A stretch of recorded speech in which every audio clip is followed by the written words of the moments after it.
Please be ready for a dictation of transcription number 204 from Sir Kailash Chandra magazine. 5 seconds.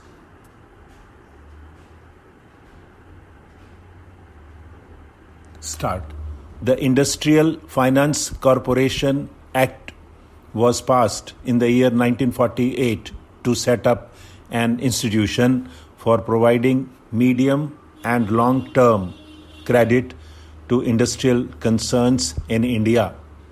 The idea is that in due course, the Industrial Finance Corporation would give loans to medium and large-sized industrial concerns. Subsequently, the State Financial Corporation Act was passed in 1951 primarily for the help of smaller industrial units. The Industrial Finance Corporation Act was amended in 1949 and 1957. The main amendments effected on the last occasion were to authorize the corporation to guarantee deferred payments in respect of import of capital goods from abroad and to enhance the corporation's borrowing powers. The House would have already noticed the significant improvement during the last year in the overall business of the corporation as revealed in its annual report for the year ended 30th June 1960, which was laid on the table of the House a few weeks ago. I would like particularly to invite the attention of the House to the all-time record total loans approved by the corporation. Another good feature is that out of fresh loans approved this time, the share of industries situated in relatively less industrially developed states like Andhra Pradesh, Assam, Delhi and Rajasthan is quite sizable. The profits of the corporation during the last year have also recorded a substantial increase over that of the previous year.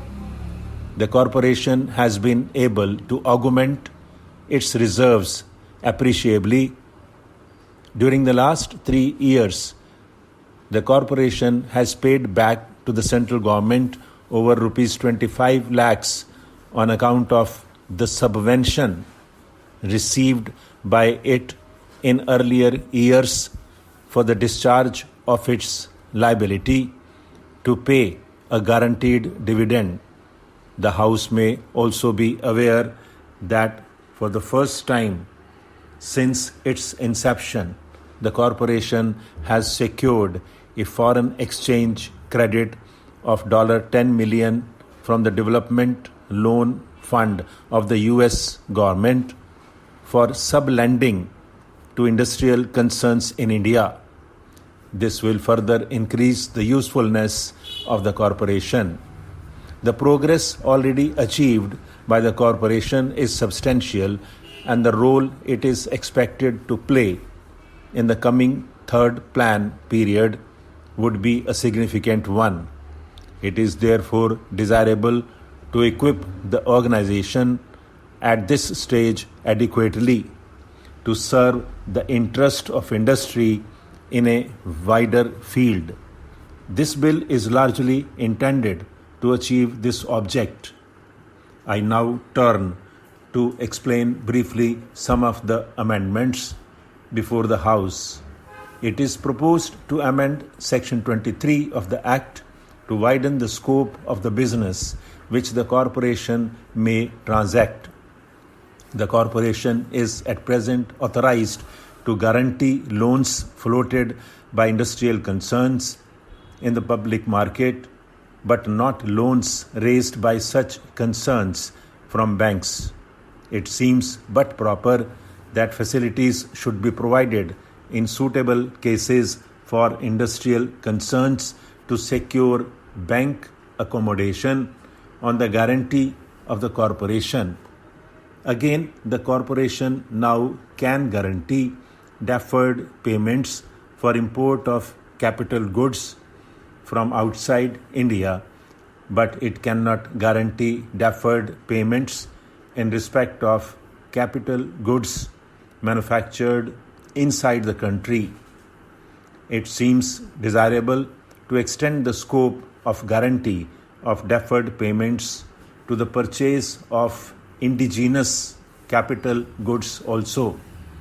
There has been a demand from business circles that the corporation should have powers to guarantee credit arrangements made by Indian industrial concerns with foreign institutions like the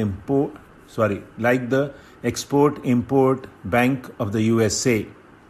It is proposed to meet this demand by authorizing the corporation to guarantee loans in foreign currency subject to the prior approval of the central government. Stop.